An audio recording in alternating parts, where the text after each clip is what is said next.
नमस्कार दोस्तों अगर आपको भारत और ऑस्ट्रेलिया के बीच खेला गया क्रिकेट वर्ल्ड कप 2023 का सबसे रोमांचक महामुकाबला फाइनल मुकाबला पसंद आया हो तो आप इस वीडियो को एक लाइक ज़रूर करें। इस वीडियो का लाइक टारगेट 400 लाइक्स का है तो दोस्तों आप इस वीडियो को दिल से एक लाइक ज़रूर करें। दोस्तों क्रिकेट वर्ल्ड कप 2023 के सबसे ऐतिहासिक और सबसे रोमांचक फाइनल मुकाबले में फिर एक बार इतिहास की दो सबसे बड़ी टीमें एक दूसरे से भिड़ी। इस बार विश्व कप में अंतिम बार रोहित शर्मा की भारतीय टीम के सामने पैट कमिंस की ऑस्ट्रेलिया की टीम खड़ी थी। इस रोंगटे खड़े कर देने वाले फाइनल महामुकाबले में ऑस्ट्रेलिया के कप्तान पैट कमिंस ने टॉस जीता और पहले गेंदबाजी करने का फैसला लिया और भारतीय टीम को पहले बल्लेबाजी के लिए आमंत्रित किया। उसके बाद रनों की बारिश करने के इरादे से भारतीय टीम के दो दिग्गज बेहतरीन फॉर्म में चल रहे ओपनर बल्लेबाज मैदान में उतरे। अद्भुत फॉर्म में चल रहे कप्तान रोहित शर्मा और शुभमन गिल के कंधों पर इस महामुकाबले में अपनी टीम को एक विस्फोटक ओपनिंग शुरुआत दिलाने की बहुत ही बड़ी जिम्मेदारी थी और भारतीय पारी का आगाज भी इस फाइनल मुकाबले में भारतीय टीम के कप्तान ने धमाकेदार अंदाज से किया था।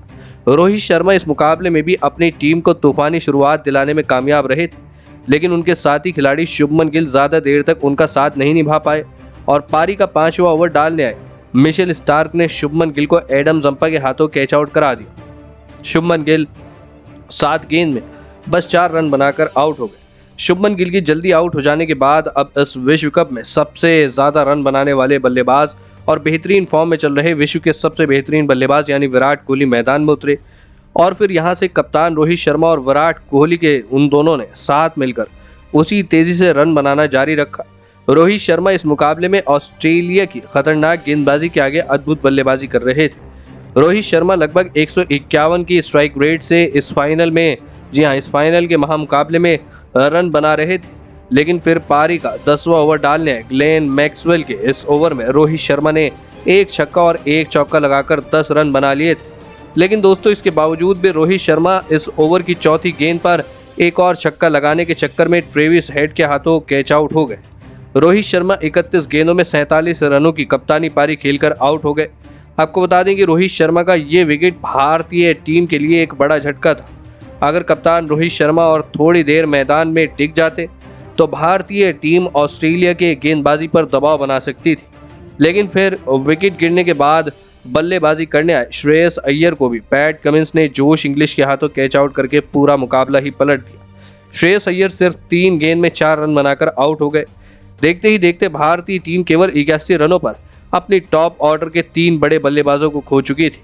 इस पूरे विश्व कप में पहली बार भारतीय बल्लेबाजी दबाव में दिखने लगी थी, लेकिन अब विकेट गिरने के बाद बल्लेबाजी करने आए केएल राहुल ने विराट कोहली के साथ मिलकर भारतीय पारी को संभाला और एक धीमी मगर महत्वपूर्ण साझेदारी खड़ी करना शुरू कर दिया।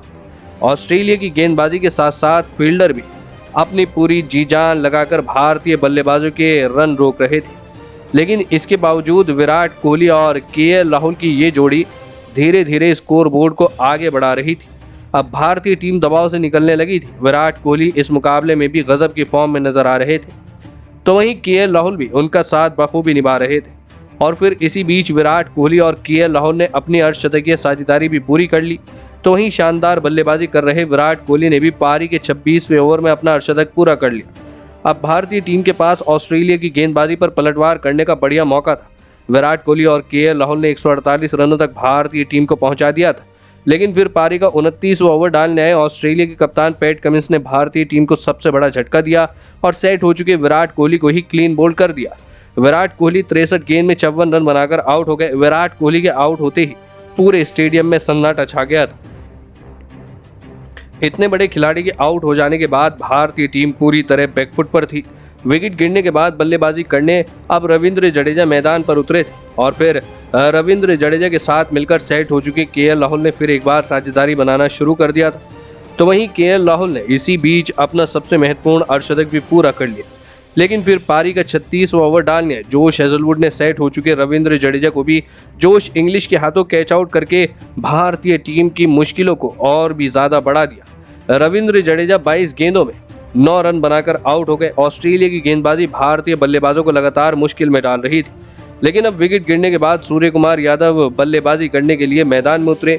अब केएल राहुल और सूर्य कुमार यादव के ऊपर अब सभी की उम्मीदें टिकी हुई थी, लेकिन पारी के अंतिम ओवरों में मिशेल स्टार्क ने भारतीय टीम को पूरी तरह बैकफुट पर धकेल दिया और पारी के 42वें ओवर में भारतीय टीम के लिए सबसे बेहतरीन बल्लेबाजी कर रहे केएल राहुल को जोश इंग्लिश के हाथों कैच आउट करा दिया।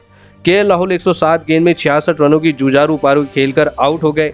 तो वहीं केएल राहुल के बाद बल्लेबाजी करने आए मोहम्मद शमी को भी मिशेल स्टार्क ने अपने अगले ही ओवर में जोश इंग्लिश के हाथों कैच आउट करा दिया। आपको बता दें कि मोहम्मद शमी 10 गेंदों में सिर्फ 6 रन बनाकर आउट हो गए। और फिर मोहम्मद शमी के बाद बल्लेबाजी करने आए जसप्रीत बुमराह को भी एडम जंपा ने एलबीडब्ल्यू आउट कर दिया। जसप्रीत बुमराह 3 गेंदों में सिर्फ 1 रन बनाकर आउट हो गए। भारतीय टीम ने अब 214 रनों पर अपने 8 बल्लेबाजों को खो दिए थे। एक छोर पर सूर्य कुमार यादव मौजूद थे, लेकिन उनका साथ निभाने के लिए कोई भी बल्लेबाज तैयार नहीं था। अब विकेट गिरने के बाद कुलदीप यादव बल्लेबाजी करने मैदान में उतरे और फिर कुलदीप यादव और सूर्य कुमार यादव ने स्कोर बोर्ड में कुछ अहम रन जोड़े, लेकिन अब सूर्य कुमार यादव के बल्ले से बड़े शॉट की उम्मीदें सभी को थी। लेकिन दोस्तों, इस वक्त सूर्य कुमार यादव खराब शॉट खेलकर जोश हेजलवुड के शिकार बने।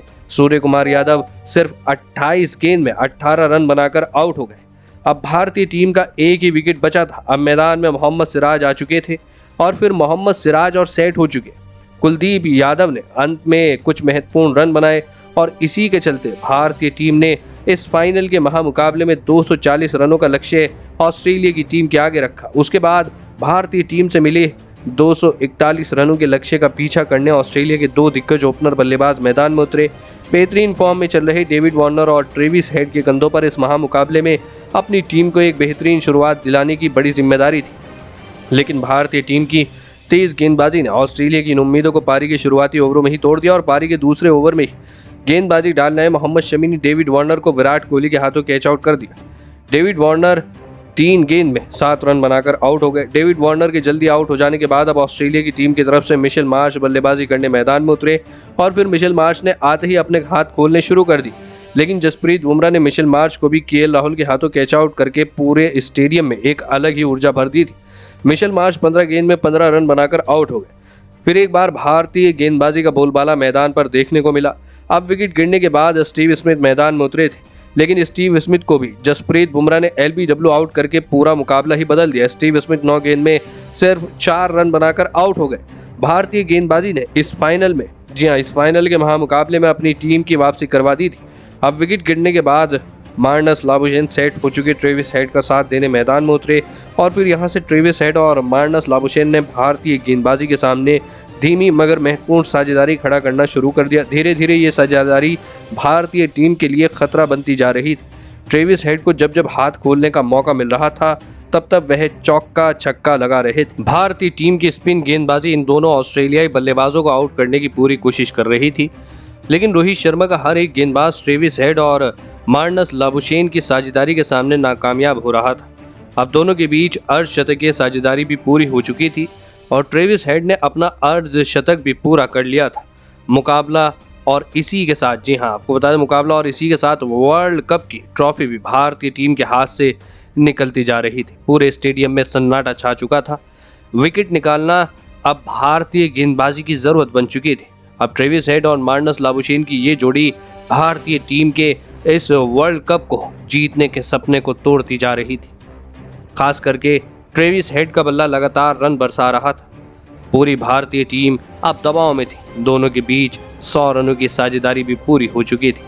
रोहित शर्मा अपनी पूरी जी जान लगा रहे थे, लेकिन ये साझेदारी टूट नहीं रही थी। उल्टा ट्रेविस हेड भारतीय गेंदबाजी पर ही पलटवार कर रहे थे और फिर इसी बीच लाजवाब बल्लेबाजी कर रहे ट्रेविस हेड ने अपना इस फाइनल मुकाबले में शानदार शतक पूरा कर लिया। भारतीय बल्लेबाजी के साथ साथ भारतीय गेंदबाजी ने भी इस फाइनल मुकाबले में सभी को निराश किया था। ग्रुप स्टेज से लेकर सेमीफाइनल मुकाबले में डोमिनेट करने वाली भारतीय टीम ने इस सबसे महत्वपूर्ण फाइनल मुकाबले में सभी की उम्मीदों को तोड़ दिया था। आखिर में ट्रेविस हेड आउट हो गए, लेकिन इसके बावजूद इस फाइनल मुकाबले में ऑस्ट्रेलिया की टीम ने 6 विकेट से जीत हासिल करते हुए भारतीय टीम को उन्हीं की सरजमी पर इस विश्व कप के फाइनल मुकाबले में मात देकर 6ठा विश्व कप का खिताब अपने नाम कर लिया। ऑस्ट्रेलिया की इस जीत में ट्रेविस हेड ने सबसे बड़ी भूमिका निभाई। ट्रेविस हेड ने इस मुकाबले में 120 गेंद में 137 रन बनाए। ट्रेविस हेड का ये शतक भारत की जीत में सबसे बड़ी अड़चन साबित हुई, लेकिन इस पूरे टूर्नामेंट में भारतीय टीम ने गजब का प्रदर्शन करके दिखाया था। लेकिन दोस्तों, भारतीय टीम के इस फाइनल मुकाबले में हार का असली कारण क्या रहा, आप अपनी राय नीचे कमेंट में देना बिल्कुल भी ना भूलें। धन्यवाद।